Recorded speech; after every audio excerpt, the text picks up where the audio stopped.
pesan para leluhur yang sebenarnya sudah berlangsung kira-kira 10 hari yang lalu dari Ki Ageng Giring, kemudian ada dari Kanjeng Panembahan Senopati, Eyang Ageng Nis, dan masih banyak lagi para leluhur yang wanti-wanti atau mengingatkan, weling atau berpesan dan pesan harap diperhatikan bahwa saat ini ada semacam penyakit yang mungkin tidak mudah untuk diindikasi pada awalnya, tetapi arahnya itu akan membuat sakit paru-paru ya.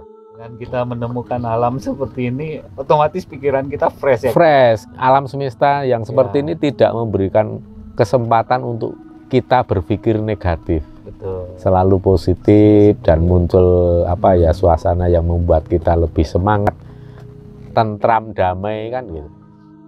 Itu seperti yang disampaikan oleh leluhur. Kalau leluhur ya, kalau yang menyampaikannya ya ini ada penyakit kaya TBC kuwi ngger, jadi kudu sing hati-hati. Inilah yang kadang kita perlukan, sejenak kita eneng-eneng, kita adil pada diri sendiri. Inilah yang namanya kita sedang memberikan menu batin. Ya kan, kalau di Jakarta, di kota besar itu menu lahir setiap hari. Menu lahir, betul. Tapi menu batin itu kan sedikit ya ini. Iya. Persediaan itu, stoknya itu sedikit. Makanya kalau kita itu ke desa, ke pelosok, ke tempat yang sunyi, inilah menu batin itu sangat kaya raya, dan sebisa mungkin kita makan sampai kenyang menu batin ini, karena nanti untuk bekal saat kita kembali ke hiruk pikuknya kehidupan di kota besar.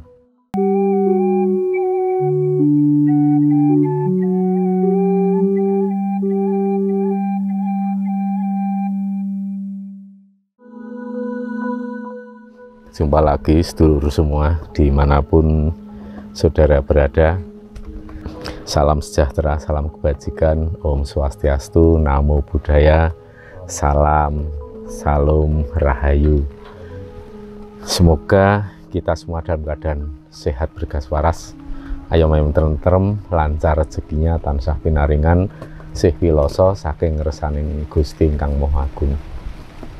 Mungkin panjenengan bertanya-tanya, saya saat ini sedang di mana dan dengan siapa?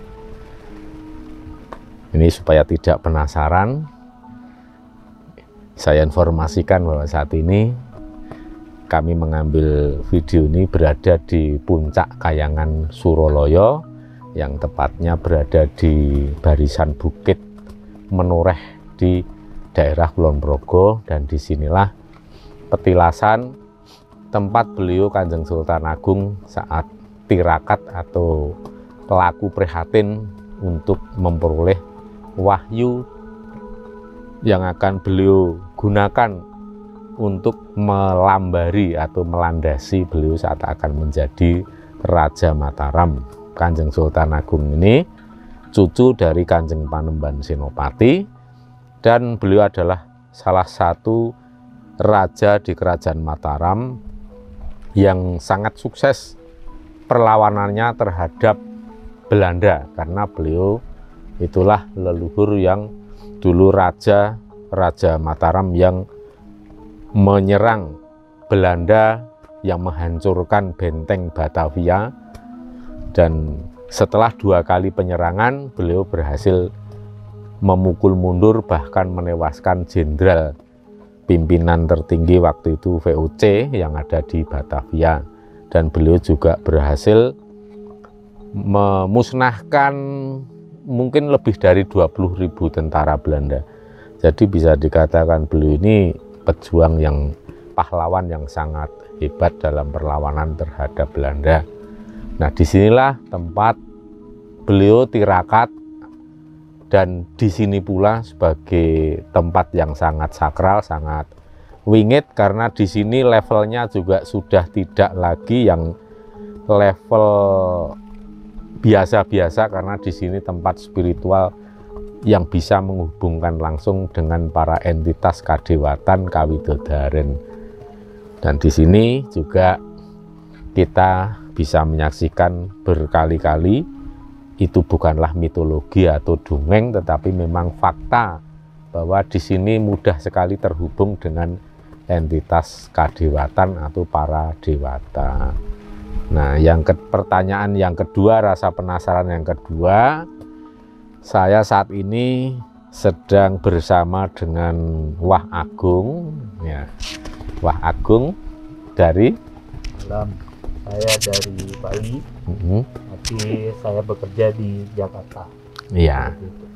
Ya, ini jauh-jauh dari Jakarta ke Jogja, ya dalam rangka mempererat tali persaudaraan, tali perseduluran, dan ini langsung saya ajak untuk ke Kahyangan Suroloyo supaya ini bisa merasakan langsung di sini bagaimana menjadi sumber spiritual, terutama yang berada di wilayah Kulon Progo. Nah, di sini salah satu sumber spiritual Kerajaan Mataram.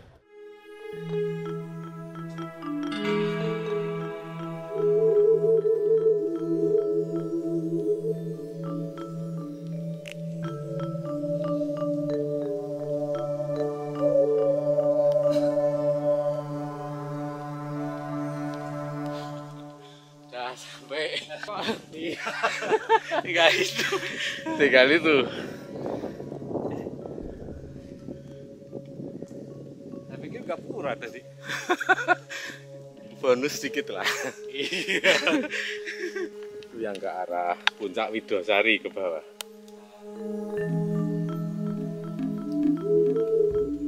Ke bawah terus naik lagi.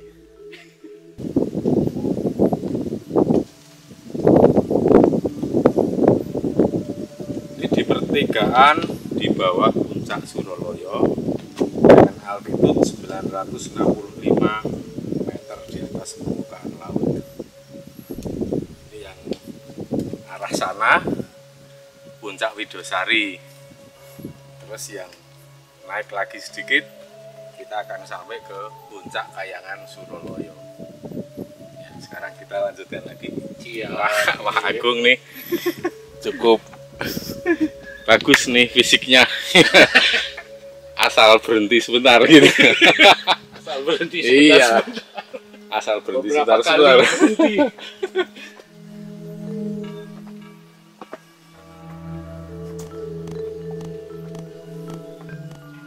Nah, ini dulu Kanjeng Sultan Agung naik ke sini. Tapi tidak ada anak tangga. Jadi bisa kebayang itu dari arah sana itu kan curam sekali. Dari arah sana juga curam sekali. Masih enak. Ada anak tangga sekarang. Makanya disebut juga Kahyangan Suroloyo. Kuat atau menemui praloyo. Jadi berhasil hidup atau menemui kematian. Itu zaman dulu waktu Kanjeng Sultan Agung.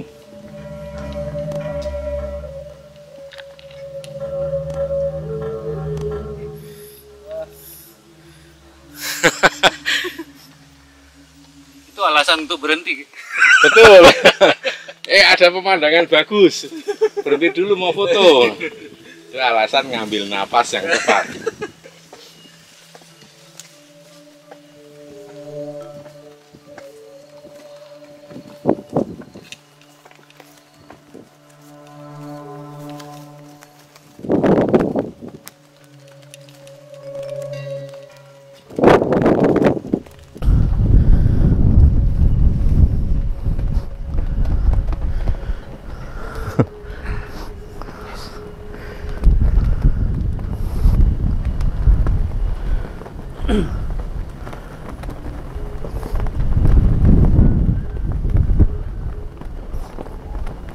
Yuk kita ritual dulu.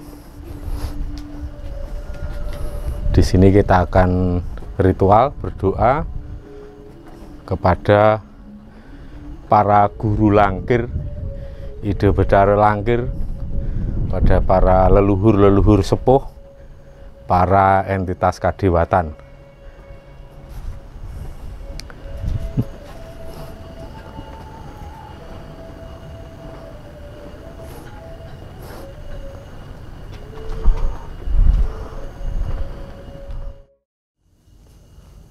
Wus kumelun kuku sentu pakang luhur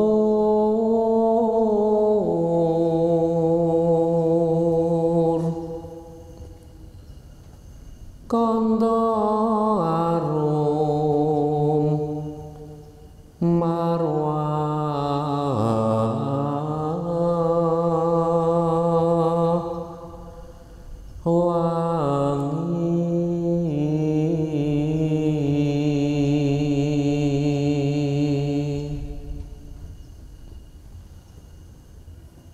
saking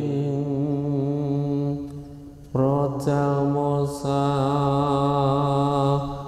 tarum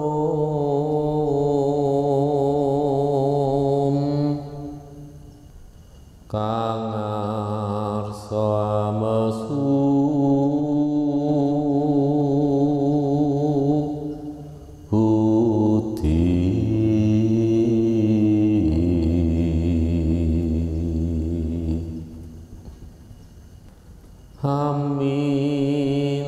amintosi mring yang manon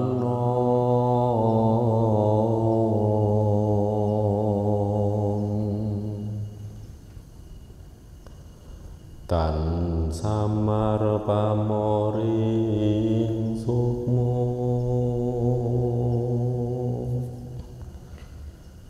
sinukmaya winahya ing sepi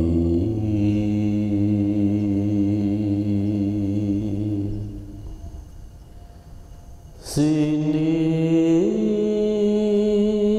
pantelenging kalbu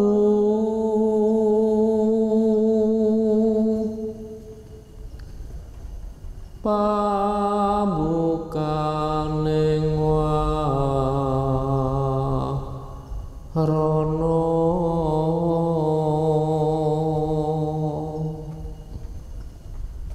talen saking liyep layape ngaluyup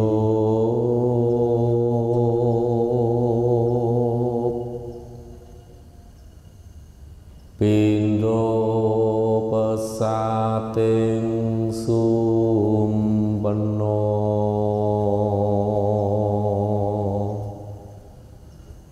sumusuping rasa jati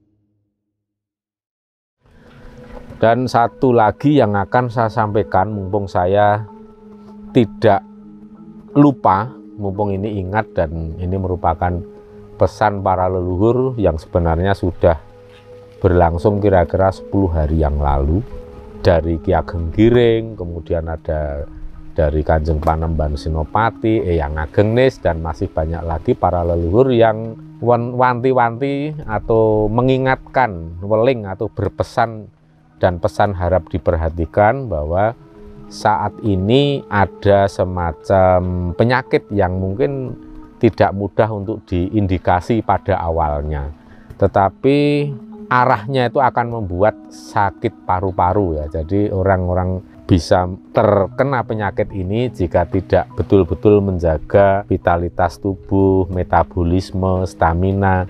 Nah, ini kalau saya konkretkan bahwa saat ini akan banyak semacam gejala penyakit yang persis dengan TBC. Memang saat ini TBC ini bukan sesuatu penyakit yang mematikan karena sudah ada obatnya, tetapi cara pengobatannya yang rumit, harus 6 bulan berturut-turut minum obat, harus disiplin. Ini yang sangat merepotkan. Bahkan TBC ini juga bisa, kadang ada yang menilai bahwa ini penyakit yang cukup kotor ya, karena mengotori pernapasan dan mudah menular. TBC ini bukanlah disebabkan oleh virus, tapi ya mikroba, bakteri. Namun bukan berarti penularannya itu lebih sulit dari virus gitu, Wah.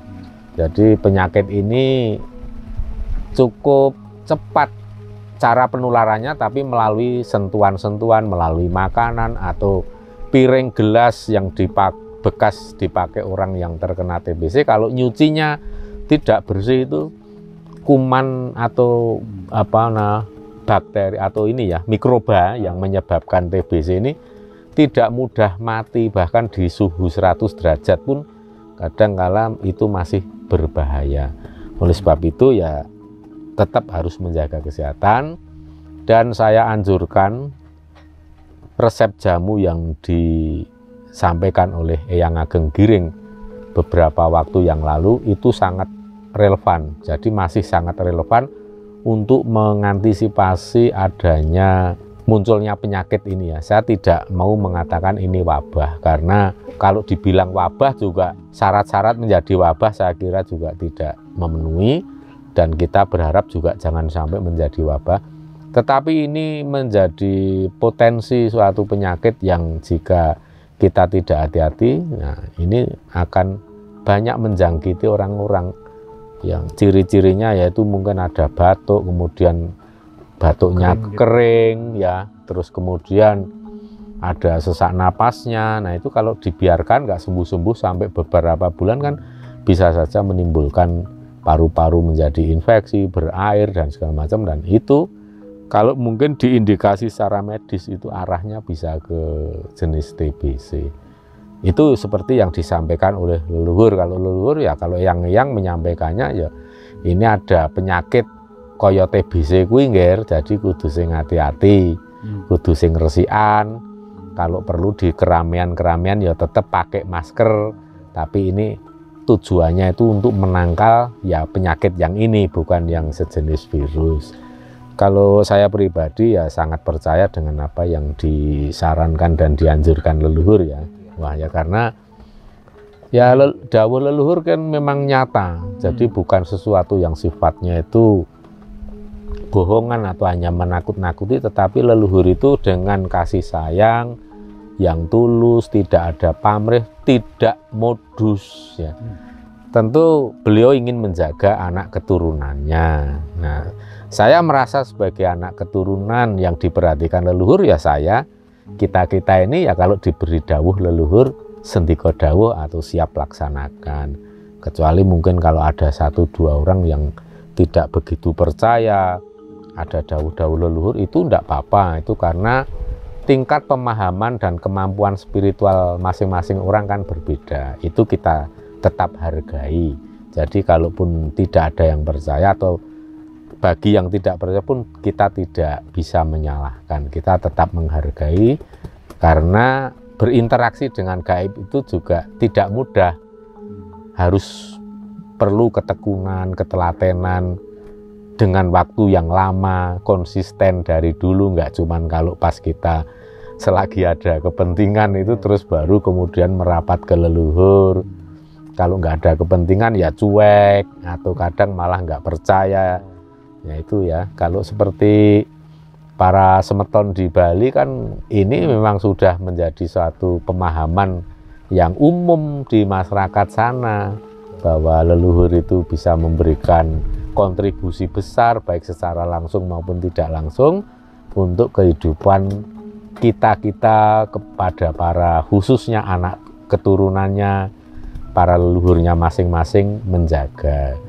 Jadi kalau panjenengan misalnya ada 1-2 orang yang merasa kok aku tidak pernah diberikan dawuh atau perintah oleh leluhur, ya mungkin karena ada beberapa faktor penyebab, ya mungkin karena belum bisa berinteraksi dengan leluhur, atau belum bisa menangkap sinyal-sinyal yang diberikan leluhur melalui petunjuk, entah lewat mimpi atau lewat getaran hati, rasa ya, atau getaran intuisi juga, itu juga bisa, itu merupakan arahan yang diberikan oleh leluhur. Mungkin dari situ masih perlu untuk mengasah, membiasakan diri untuk menangkap sinyal-sinyal seperti itu. Tapi kalau akan atau kepingin supaya bisa seperti itu, ya harus open mind, harus membuka pola pikir, mau memahami bahwa leluhur itu bisa menyampaikan pesan kepada anak keturunannya.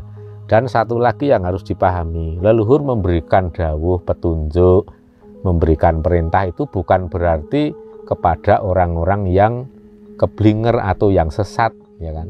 Kalau seperti itu namanya teguran leluhur kepada kita-kita jika kita melakukan suatu tindakan atau memilih jalan yang keliru atau sesat. Leluhur akan menegur. Tetapi kalau leluhur memerintah atau memberikan dawuh, itu supaya kita bisa ada peningkatan dalam kehidupan kita, baik itu kemuliaan, baik itu kesuksesan, kemakmuran lahir batin. Kan sifat manusia itu ingin mencapai sesuatu yang sangat progresif dari bawah ke atas grafiknya. Nah, leluhur pun demikian, menginginkan anak keturunannya juga menjadi lebih baik. Oleh sebab itu leluhur memilihkan jalan yang tepat, ibaratnya jalan tol yang dilalui, yang layak dan ideal untuk kita lalui, sehingga kita tidak wasting time, tidak menghabiskan waktu, tenaga, pikiran, ya, banyak terbuang sia-sia hanya untuk menyusuri jalan-jalan yang ternyata itu menuju ke suatu tempat yang buntu atau sesat. Nah, oleh karena itu leluhur ini memberikan petunjuk supaya kita bisa meraih kesuksesan, keberuntungan, keselamatan dengan cara yang lebih mudah, lebih simpel, irit waktu, irit tenaga, dan irit biaya, kan gitu ya Pak ya. Ya. Gitu. Yang penting kan perjalanan kita dalam hidup ini dituntun sehingga menempuh jalan yang patut gitu. Ya, betul. Kalau patut ini kalau dalam bahasa Jawa ini bisa diartikan pas dan pener. Pas itu proporsional, takarannya tidak terlalu banyak, tidak kurang, pas. Terus pener itu ya sesuai koridor. Iya. Jadi berada di jalur yang tepat. Akhirnya kan mudah untuk mencapai tujuan. Nah, itulah leluhur kenapa memberikan perintah, memberikan dawuh. Tapi bagi orang yang memang belum pernah mendapatkan dawuh, ya mungkin bisa saja tidak percaya atau mungkin ya, tapi tidak apa-apalah, kita maklum seperti itu karena kita semua masih tetap harus belajar. Terus apabila panjenengan belajar, maka tidak menutup kemungkinan panjenengan semua juga akan mengalami yang kita rasakan. Karena ini bukanlah ilmu yang terlalu eksklusif atau ilmu yang terlalu mahal atau ya terlalu wingit, enggak. Ini bisa dipelajari siapapun yang dengan tekun membiasakan diri untuk berinteraksi dengan para leluhur. Dengan cara apa? Ya berbakti kita pada para leluhur, termasuk kita tangkil di sini, kita doa ritual yang kita bermaksud atau berharap bisa terjadi komunikasi interaksi dengan para titah luhur, sehingga kita mendapatkan sawab berkah pangestu atau doa restu dari beliau-beliau, karena beliau-beliau itulah kepanjangan tangan, ibaratnya gitu, kepanjangan tangan dari Tuhan yang Maha Kuasa atau Sang Yang Manon, Sang Yang Widiwase. Jadi seperti itu. Ya, mudah-mudahan ini yang saya sampaikan ini ada manfaat untuk kita semua, terutama tadi warning untuk lebih hati-hati dan mewaspadai banyaknya orang yang sakit, terutama di bagian paru-paru. Ya, kalau melihat apa yang disampaikan leluhur, itulah yang dikatakan rentan terhadap penularan TBC. Ya, untuk itu mari kita jaga hidup pola hidup yang lebih bersih, disiplin, pola hidup sehat. Ya cuman kalau merokok ini ya sehat-sehat aja karena kan membuat semangat dan meditatif gitu. Iya. Iya. Kalau yang nggak sehat tuh kalau kita ini kurang gizi. Betul. Ya, kalau kurang gizi, terus kalau istirahat tidak berkualitas, pikiran nggak bagus, selalu negatif thinking kan? Iya. Dengan kita menemukan alam seperti ini, otomatis pikiran kita fresh ya. Fresh. Alam semesta yang seperti Ya. ini tidak memberikan kesempatan untuk kita berpikir negatif. Betul. Selalu positif dan muncul apa ya suasana yang membuat kita lebih semangat, tentram, damai kan gitu. Nah, inilah yang kadang kita perlukan, sejenak kita eneng-eneng, kita Merenung. adil pada diri sendiri. Inilah yang namanya kita sedang memberikan menu batin. Ya kan, kalau di Jakarta, di kota besar itu menu lahir setiap hari. Menu lahir, betul. Tapi menu batin itu kan sedikit ya ini. Iya. Apa persediaan itu, stoknya itu sedikit. Maka kalau kita itu ke desa, ke pelosok, ke tempat yang sunyi, inilah menu batin itu sangat kaya raya dan sebisa mungkin kita makan sampai kenyang menu batin ini. Karena nanti untuk bekal saat kita kembali ke hiruk pikuknya kehidupan di kota besar.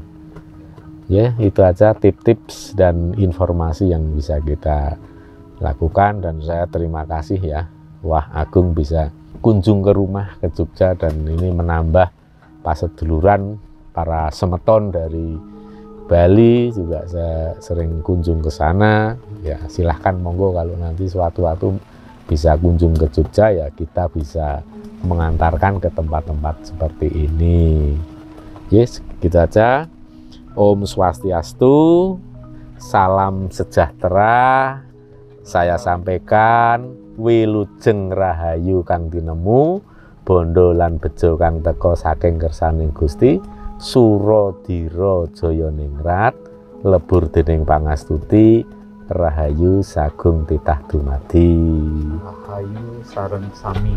Rahayu sareng sami.